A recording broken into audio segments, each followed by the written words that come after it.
Le centre-ville de Montréal. Presque tous les édifices construits avant 1980 contiennent des quantités importantes d'amiante. Dans les sous-sols, pour isoler les tuyaux du système de chauffage, et dans les plafonds, pour isoler la structure des bâtiments. Pour ceux qui travaillent normalement ou qui déambulent dans ces édifices, il n'y a apparemment aucun danger. Mais pour ceux qui doivent à longueur de journée effectuer des réparations ou des rénovations, on découvre aujourd'hui de plus en plus d'amiantosés et de cancers. Ce soir, amiantose, la troisième vague. Un dossier de Pierre Dupont et de Jean-Claude Burgère. L'amiante, richesse et poison.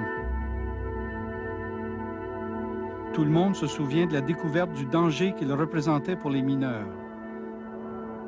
On a donc rendu les mines propres. On pensait les maladies enrayées. Mais aujourd'hui, on découvre que d'autres métiers sont encore menacés. Et ce, bien loin des centres miniers. Léopold Girard, lui, ne travaillait pas dans une mine ni dans une usine de transformation de l'amiante. Il a été tuyauteur pendant 42 ans. Lourdement handicapé, il souffre pourtant d'amiantose. C'est le respect qui est le pire. C'est parce que si je marche vite un peu, pas il y a une crise de cœur. Si avec ça, là, avec le déporteur, là, je suis mieux. Je peux sortir un peu à l'entour. Donc, vous avez enlevé de l'amiante sur les tuyaux pour réparer les tuyaux? C'est ça. Vous avez fait ça pendant longtemps? Toute notre vie. Puis est-ce que vous avez pris des précautions quand vous enleviez l'amiante sur les tuyaux pour les réparer? Aucune précaution, monsieur. Bonjour. On revient par le docteur Binet. Richard Gibault et Marc Lapointe ne se doutaient pas non plus qu'ils couraient des risques. Ils sont plombiers tous les deux et n'ont pas travaillé dans les mines. On vient pourtant de déceler chez eux des anomalies pulmonaires reliées à l'amiante. Vu que la décision appartient à la CSST pour trancher. Pour le docteur Jacques Binet, les plaques pleurales qu'on a découvertes chez eux ne sont pas a priori alarmantes, mais elles témoignent d'une forte exposition aux poussières d'amiante.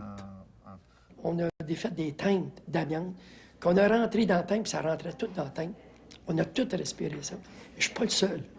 Que, je dirais 99,9%, on a tout respiré d'amiante. C'est pas un cadeau.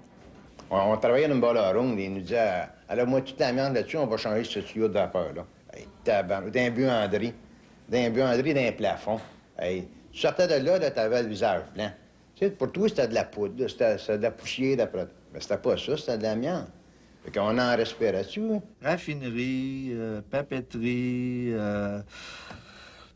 chemin de fer, boiler, comme les plombiers appellent, ou système de chauffage, ils ont tous été exposés là.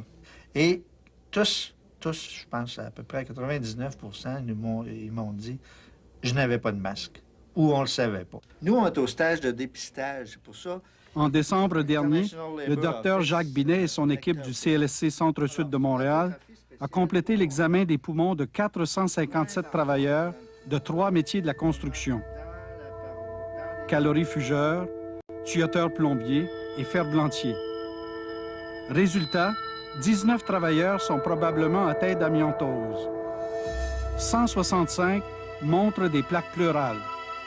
Elles sont causées par la présence de quantités importantes de fibres d'amiante. Même les laboratoires d'interprétation de Parlab et le radiologiste de Lévis avaient dit on a revu des lésions, mais même chez les mineurs, on n'a jamais vu autant. Là, on est dans une salle de chaufferie, une chaufferie d'un édifice. Et où se trouve l'amiante? L'amiante est partout au plafond. Tous les poutres ont été giclés, le plafond a été giclé. On voit aussi, regardez, c'est beaucoup magané.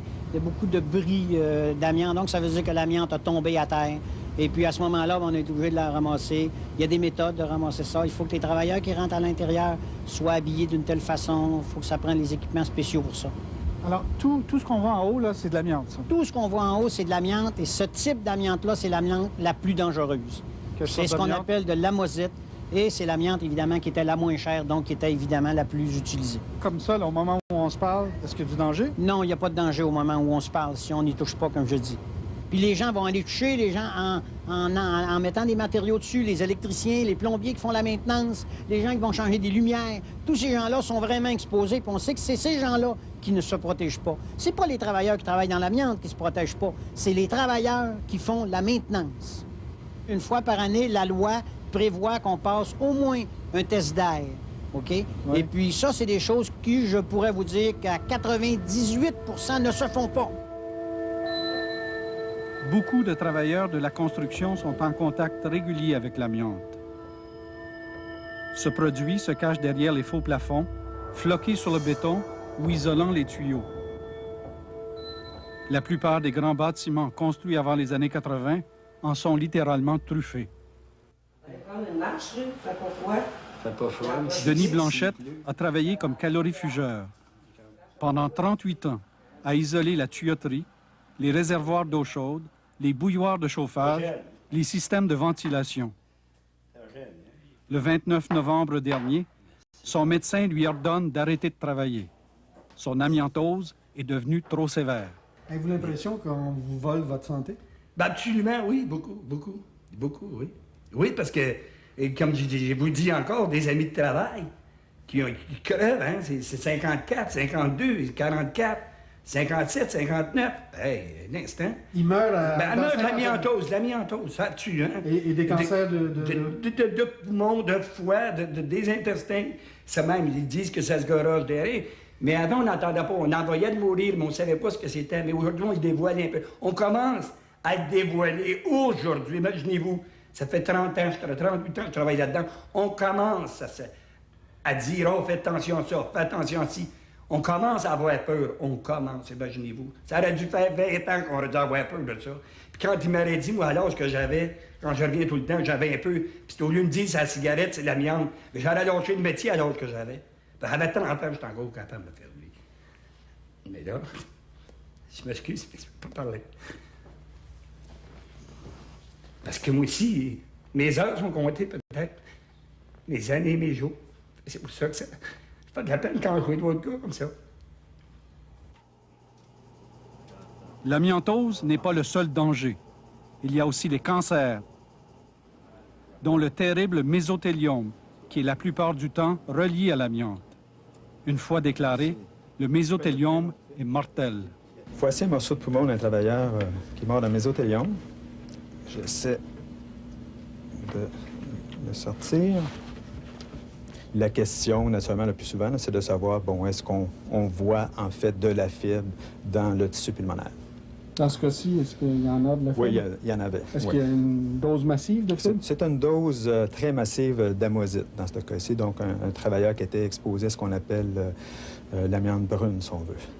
Donc, l'amiante qui vient de l'Afrique du Sud. Et ça lui a donné un cancer?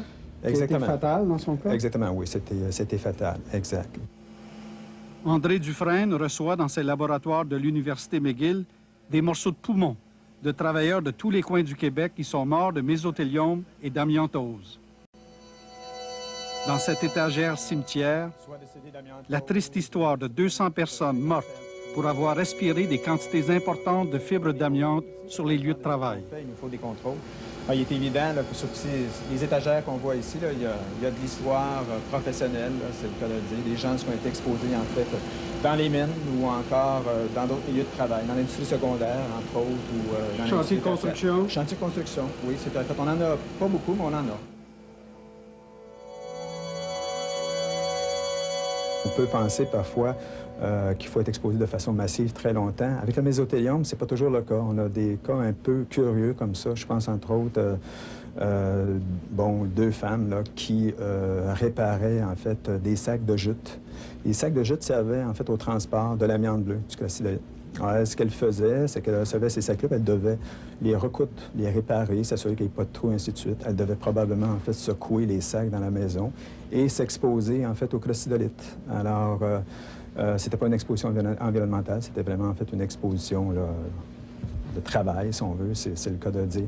Est-ce que les deux femmes sont mortes à cause de ça? Elles sont décédées, en fait, tous les deux, d'un mésothéliome. Il existe encore bien peu de chiffres sur ce type de cancer. Mais Statistique Canada a pu nous fournir une liste de nouveaux cas de mésothéliome au Canada. En 1971, il y en a eu 31. En 1981, 150. En 1991, 235. En 20 ans, une augmentation de plus de 600 %. En Europe, les études sont alarmantes et les médias font écho à des prévisions effrayantes. Les 3000 morts actuels vont plus que tripler. 10 000 morts par an sont prévus vers 2005, plus que les accidents de la route. L'émission française de télévision, Envoyé spécial, a mené une enquête de 8 mois sur les problèmes de santé reliés à l'amiante. Le titre de l'émission en dit long, « Mortel amiante ». On y fait mention de plusieurs études européennes qui établissent un lien entre les quantités d'amiante importées et les maladies. Il faut savoir que près d'1 million d'électriciens, chauffagistes, plombiers et On autres prévoit qu'en câbleurs tenant compte du temps de latence des cancers, une trentaine d'années environ, on se retrouvera avec une vague de mésothéliome après l'an 2000. Mes réactions, c'est que effectivement, il y a l'amiante, il faut vraiment y faire attention, qu'il y a aussi une augmentation de cancer, surtout du mésothéliome, à travers le monde d'ailleurs. Le docteur Jean-Jacques Gauthier, un pneumologue, dirige le département de médecine de l'hôpital Sacré-Cœur de Montréal. Depuis un quart de siècle, il suit l'évolution des cancers causés par l'amiante au Québec. Est-ce qu'au Québec, on ne sous-estime pas le danger relié aux produits, à la présence de l'amiante, par exemple, dans une région comme Montréal? Sous-estimé. C'est sûr que on a peut-être tendance à parler qu'on sous-estime, mais quand nous avons 20 ou 40 cas par année par rapport de mésothéliome, par rapport à 6 000 cas de cancer bronchique reliés au tabac, c'est difficile de dire on va vraiment surestimer l'amiante. De fait, pour 1992, le fichier des tumeurs du Québec nous révèle 70 nouveaux cas de mésothéliome. Présentement, dans la rénovation, il n'y a pas 40 des chantiers qu'on enlève de l'amiante où il y a des inspecteurs à temps plein. Mais lorsqu'il n'y a pas d'inspecteurs, les gens le font. Ils le font à la journée longue parce que les gens n'ont pas peur. Quelques entreprises prennent au sérieux la décontamination de l'amiante dans les édifices. Toutes les précautions sont prises. On commence par isoler complètement le chantier du monde extérieur à l'aide de plastique. Les travailleurs portent des masques respiratoires munis de filtres à haute efficacité. On analyse la qualité de l'air à l'aide d'un microscope sur le chantier même. Si on sort en dehors de Montréal, où c'est moins vérifié, si on veut, il y a encore beaucoup d'enlèvements d'amiante qui se fait sans protection, sans utiliser les règlements, si on veut, là. Ça fait combien de temps que vous prenez des précautions comme ça pour enlever l'amiante? Disons, moi, ça fait depuis le commencement, depuis les années 79, où que je travaillais en Ontario dans ce temps-là. Puis depuis que j'ai commencé dans l'enlèvement d'amiante, que je travaille avec les précautions. Mais au Québec, là, est-ce que ça s'est toujours fait comme ça? Non, au Québec, ça s'est pas toujours fait comme ça. Disons que les vraies réglementations sont entrées en vigueur dans l'année 91. Qui sont les gens qui pourraient être exposés à des quantités d'amiante dans une région comme Montréal et pour qui ça pourrait être dangereux? Il y a des réparateurs, comme on dit, les gens qui réparent les ascenseurs, les freins d'ascenseur, le puits d'ascenseur. Il y a beaucoup de poussière d'amiante. Il y a le filage aussi qui est isolé, qui était isolé par de l'amiante, de sorte qu'on a des gens qui ont été des réparateurs d'ascenseurs et qui ont eu des mésothéliums, des gens qu'on ne prévoyait pas. Maintenant, quels sont ceux maintenant qui demeurent les plus exposés? Ça demeure, je pense, les calorifugeurs et les tuyautaires, les plombiers tuyautaires. C'est ces gens-là qui sont exposés de façon très, très importante. Et si ces gens-là qui manipulent l'amiante qui a été posée il y a 10, 15, 20 ans ne prennent pas de précautions aujourd'hui, est-ce que c'est une bombe à retardement dans leur cas? Non? Oui, dans leur cas, c'est une bombe à retardement.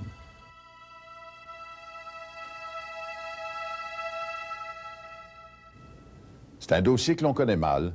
L'Institut Armand-Frappier revoit en ce moment les rapports de décès de femmes qui habitaient les régions du Québec où l'on produit l'amiante. On soupçonne que la cause de leur décès a été mal identifiée et qu'elles seraient effectivement mortes d'un cancer causé par l'amiante. Le taux de mortalité relié à l'amiante pourrait donc être plus élevé que ce qu'on croyait.